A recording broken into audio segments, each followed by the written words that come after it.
Banyak orang berpikir orang toksik itu mudah dikenali, kasar, suka marah, manipulatif. Padahal kenyataannya, orang toksik sering terlihat biasa aja. Mereka bisa teman dekat lo, pasangan lo, bahkan lingkungan sehari-hari lo. Dan yang paling bahaya, mereka menghancurkan hidup lo pelan-pelan tanpa lo sadar. Tipe pertama adalah orang yang selalu meremehkan mimpi lo. Setiap kali lo mau berkembang, mereka bilang, "Ah, paling juga gagal. Ngapain coba? Sadar diri aja." Dan makin lama, suara mereka jadi suara di kepala lo sendiri. Lo mulai ragu sama diri sendiri. Tipe kedua, orang yang cuma datang saat butuh. Saat mereka susah, mereka cari lo. Saat mereka butuh bantuan, mereka cari lo. Tapi saat lo jatuh, mereka hilang. Hubungan seperti itu melelahkan mental. Karena lo terus memberi energi tanpa pernah benar-benar dihargai. Dan dengar ini baik-baik. Orang toksik gak selalu menghancurkan hidup lo dengan drama besar. Kadang mereka menghancurkan lo lewat energi negatif kecil yang terus diulang setiap hari. Dan makin lama, lo jadi capek sendiri.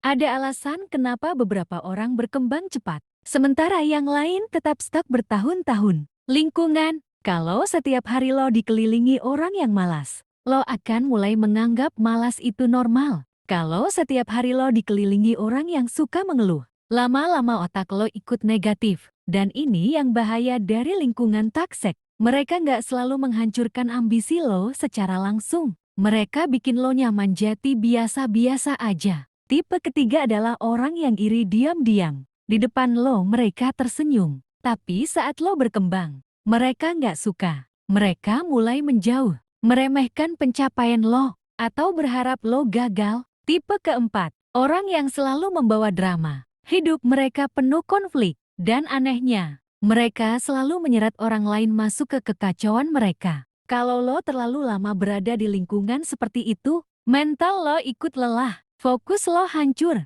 dan energi lo habis untuk hal yang gak membawa hidup lo maju. Makanya kadang, cara tercepat memperbaiki hidup bukan menambah sesuatu, tapi mengurangi orang-orang yang salah. Ini kenyataan yang sulit diterima banyak orang. Gak semua orang layak dekat dengan lo.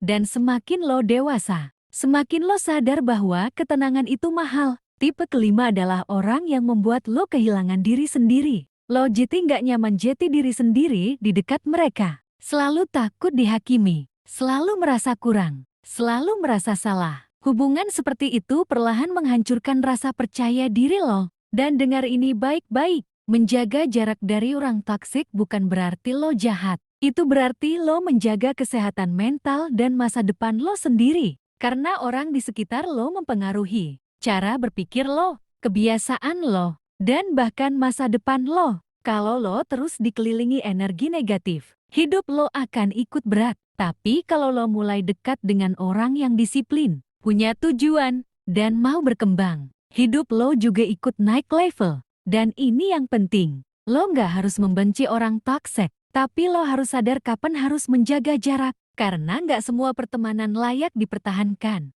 Kadang kehilangan beberapa orang justru menyelamatkan hidup lo. Komen, saya harus lebih selektif. Like video ini kalau lo relate. Dan subscribe channel ini kalau lo mau berkembang jadi versi terbaik diri lo.